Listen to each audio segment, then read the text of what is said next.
Hello everyone. Today, I'm just going to be making a video on some things that I think every fisherman or woman should be carrying around in their tackle box. So, to start, I'm going to say you should always bring a knife with you, or maybe a pair of nail clippers, or just some scissors. This is going to be for cutting line when you're tying on a lure. Or maybe if you have a hook stuck in a fish's mouth and you can't get it out, you just cut the line.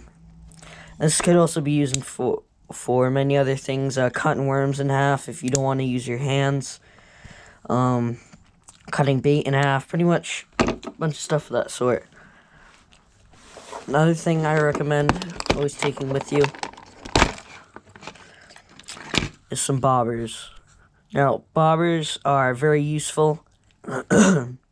Not the most useful if you have certain rigs, just like you would never put a bobber on any type of lure. But what you would want to put a bobber on is a bait that you don't want to sink all the way. You just want it to float maybe in the middle of the water.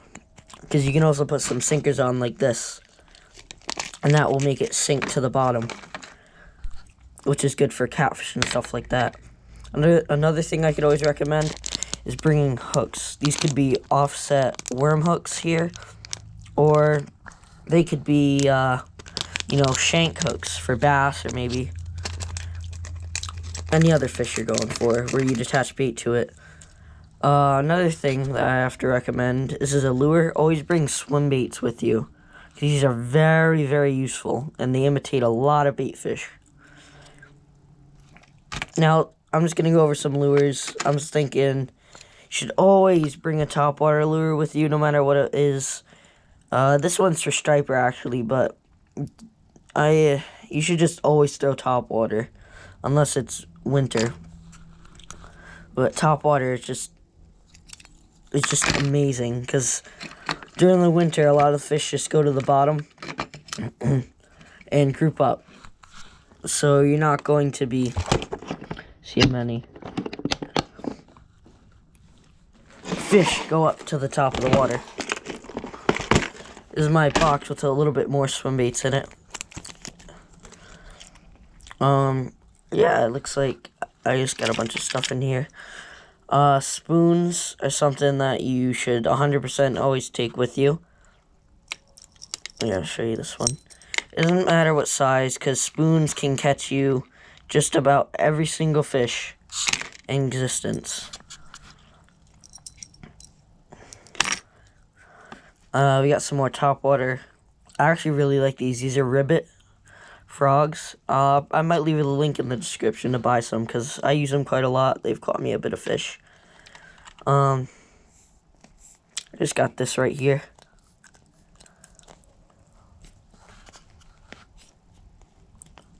I don't know why I showed this. I don't know, I think it's cool. I don't really like the idea of it, because it'll sit on its side like a topwater. I guess it's supposed to look like a hurt sunfish, but it just comes off of just a dead sunfish floating down the river, which bass don't like to eat. So in here, I'm just recommending, more swim baits, some topwater, maybe a bit of cranks. I know this frog destroys. It's a little small, but I caught a couple of largemouth on this. So, overall, what I recommend, you don't want to bring a knife or anything to cut line with. You don't want to bring hooks. You don't want to bring bobbers. And then a couple of good lures, such as maybe some cranks. Definitely bring soft plastics every time. Of every type. You should probably also bring a bit of extra line with you in case you get your line snapped. So, overall, knife, hooks, extra line, lures of every type, and bobbers. Thank you guys for watching this video. This is a bit experimental. I made a video of me fishing yesterday. I actually caught a striper, but I don't know what happened to the video. I don't know if I wasn't recording, so that was going to be my experimental video of me with the GoPro, but this became it because that footage was lost. So thank you guys again so much for watching. I swear to God, I've said this quite a lot. I'm really trying to get some fishing videos out there for you guys. Thank you guys for watching. Please like and subscribe, and until next time, tight lines.